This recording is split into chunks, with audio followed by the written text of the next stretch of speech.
जय जय श्री राधे। आज अभी अभी मेरे से पूछा है कि ये जो कार्तिक का नियम होता है, ये कार्तिक का नियम कार्तिक मास में तो हो ही जाता है, इसमें कुछ रहस्य है क्या? हाँ, इसमें रहस्य है, पक्का रहस्य है।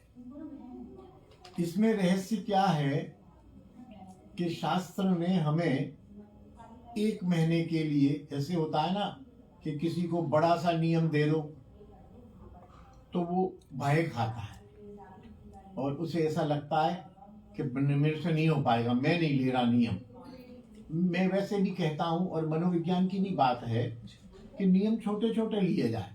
जैसे कोई कहे हम 3 दिन मौन रहेंगे, तो पहली बात तो तैयार नहीं होगा कोई, हो भी गया तो उसका टूट जाएगा। और किसी से को ऐसा करो तुम 12 से 2 बजे तक रोज, या 12 से 3 बजे तक 3 घंटे रोज मौन रहा करो, तो वो शायद रह जाएगा। और किसी से कहो तुम 1 घंटा मौन रहो, तो 1 घंटा मौन रहेगा, फिर उससे को 1 घंटा रहते हो 12 से 1, बोले अब 12 से 2 कर दो, अब 12 से 3 कर दो, अब 12 से 5 कर दो, अब 12 से 6 कर दो। तो वो उसका नियम थोड़ा थोड़ा यदि हम बढ़ाते हैं तो हमारे शरीर में, बायोलॉजिकल क्लॉक में, हमारे शरीर में आ जाता है। यही रहस्य है कि हमारे आचार्यों ने हमसे ये नहीं कहा तुम 12 महीने सूर्योदय से पहले उठो। कहते हैं लेकिन हम मानते कहाँ? मुझ जैसा लोग तो नहीं मानते, बहुत से आप जैसे वैष्णव मानते होंगे, तो वो तरीके से कहते हैं अरे भाई देखो अब तुम उठते हो कि नहीं उठते हो, कम से कम भाई कार्तिक के महीने में सूर्योदय से पहले उठ जाओ और स्नान कर लो। और कार्तिक के महीने में तुम जितना भजन करते हो, कितना करते हो, मैं 32 माला करता हूँ। बोले भैया कार्तिक में तुम 64 करो, कैसे भी करो, थोड़ा अपने व्यापार को ढीला करो, थोड़े कामना को ढीला करो, थोड़े सोने को करो, ऐसे करो। बोले कुछ भोजन भी कंट्रोल करो। हविष्यान खाते हैं बहुत से लोग तो, या मुझ जैसे लोग थोड़ा हल्का हल्का खाते हैं, दिन में 3-4 बार खाने की बजाय 2 बार खाते हैं, दूध ले लेते हैं, रात्रि में नहीं खाते हैं, होटल का नहीं खाते हैं, बाजार का नहीं खाते हैं, बाहर का नहीं खाते हैं। ये नियम थोड़े थोड़े जो हमें बताए जाते हैं, ये वास्तव में हमारे शरीर में उन नियमों का अभ्यास डालने के लिए बताए जाते हैं। और हम 1 महीने मान लो हमने नहीं खाया, हमें लगा तो कठिन तो हुआ 10 दिन बाद, 20 दिन बाद कि हम यार रात को नहीं खाते हैं, केवल दूध पीते हैं, लेकिन महीने भर में हमारा शरीर उसको एक्सेप्ट कर लेता है कि रात में दूध ही पीना। और हम बहुत सारे वैष्णव यहीं से अपने जीवन को सुधार लेते हैं। कार्तिक समाप्त होने का अर्थ हमारे यहाँ कभी नहीं है कि कल जैसे कार्तिक समाप्त हो गया कि आज जाके होटल में पार्टी होनी चाहिए।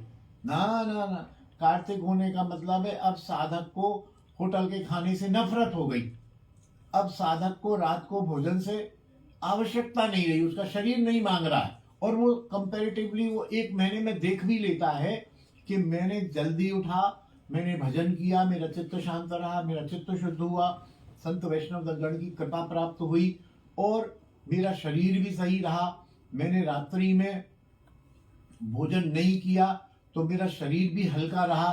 तो हम लोगों को ये चाहिए कि इन नियमों में से जो भी ऐसे नियम हो जिनको हम पालन कर पाए, उनको आगे भी हमें पालन करना है। हमें आज से वो नियम छोड़ने नहीं है, हमें उन नियमों का आगे भी यथासंभव पूरे साल ही करना है, अन्यथा 4 महीने 6 महीने करना ही है। कहीं कोई संकट आए, टूटे, वो अब नियम नहीं रहा, वो अब स्वभाव बन गया। जैसे दोष जो होता है वो तभी तक होता है जब वो टेम्परेरी और हट जाए। यदि दोष हटे नहीं तो वो स्वभाव बन जाता है। जैसे कोई चिड़चिड़ा बंदा है, कोई किसी कारण से चिड़चिड़ा हो रहा है, मान लो खुजली हो रही है, किसी को चिड़चिड़ा हो रहा है, तो खुजली मिटते ही उसका चिड़चिड़ापन दूर हो जाएगा। लेकिन कुछ लोग ऐसे हैं कि खुजली नहीं है, कुछ भी नहीं है, सब नहीं है, वो चिड़चिड़े ही हैं, तो चिड़चिड़ापन उनका स्वभाव बन गया है। तो ऐसे ही ये जो नियम है, 1 महीने तक तो ये नियम था, अब इसे हमें स्वभाव बना लेना है। और ये जब हमारा स्वभाव बन जाएगा, हमारा शरीर इसको एक्सेप्ट कर लेगा, तो हम जीवन भर इन नियमों को पालन करते रहेंगे।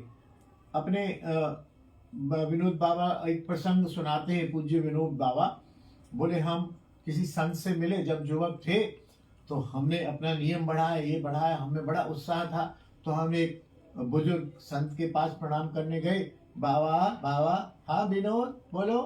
बोले बाबा आपने क्या नियम लिया कार्तिक में? तो बोले अरे विनोद, हम तो एक बार कार्तिक में नियम लिया था, वो अभी तक चलता है, हमारा तो रोज ही कार्तिक है, हम क्या नियम लेगा। बहुत सुंदर बात कही उन्होंने। कहा मेरा तो, मैं तो रोज ही तो सूर्योदय से पहले उठता हूँ, रोज ही स्नान कर लेता हूँ, रोज ही मैं 1 लाख 2 लाख नाम करता हूँ, भगवत चर्चा के अतिरिक्त तो कुछ करता नहीं हूँ, रोज ही मैं हविष्यान्न खाता हूँ, रोज ही मैं शांत रहता हूँ, रोज ही मैं परिक्रमा करता हूँ, रोज ही मैं दर्शन करता हूँ। मैं नियम लेने को रह क्या गया? नियम तो वो लेगा ना जो देर में उठता है, मुझ जैसा आदमी जो सूर्योदय के बाद उठता है, नियम तो वो लेगा ना कि सूर्योदय से पहले उठने का, जो हमेशा ही सूर्योदय से पहले उठ रहा है, जो संख्या पूर्वक नाम कर रहा है, जो जिसका भोजन शुद्ध है, जो रात्रि में भोजन नहीं कर रहा, वो काय बात का नियम लेगा? वो भूखे मरने का नियम थोड़ी लेगा, वो तो भजन का नियम लेगा। तो वो बात बड़ी अच्छी लगी। उसी स्थिति में हम लोगों को आना है। हमें कार्तिक के नियमों को, ऐसा नहीं कि छुट्टी हो गई कल से, अब जो भगवान आप जो 8 बजे सो के उठेंगे, चकाचक 3 बार खाएंगे, ऐसा नहीं हो रहा है। हमें इन नियमों का पालन करना ही करना है और यथासंभव जितना हो सके करना है। संकट आने पर कभी टूट जाए तो ठीक है, क्योंकि हम ग्रस्त हैं, हम लोगों के पास ऐसे अवसर आते हैं कि हमें होटल में भी खाना होता है, हमें शादी में भी जाना होता है, लेकिन यथासंभव हम इन नियमों का पालन करते रहें जीवन भर। तो ये पूरा जीवन ही हमारा कार्तिक बन जाए और कार्तिक के नियम हमारे जीवन भर चल जाए। कुछ छूटेंगे तो अगले कार्तिक में फिर लेंगे, ऐसे 4-6 कार्तिक करते करते हमारा जीवन कार्तिक हो जाएगा और जीवन हमारा सुलभ वैष्णव रीति से हो जाएगा और हम लोग आनंद करेंगे। जय जय श्री राम।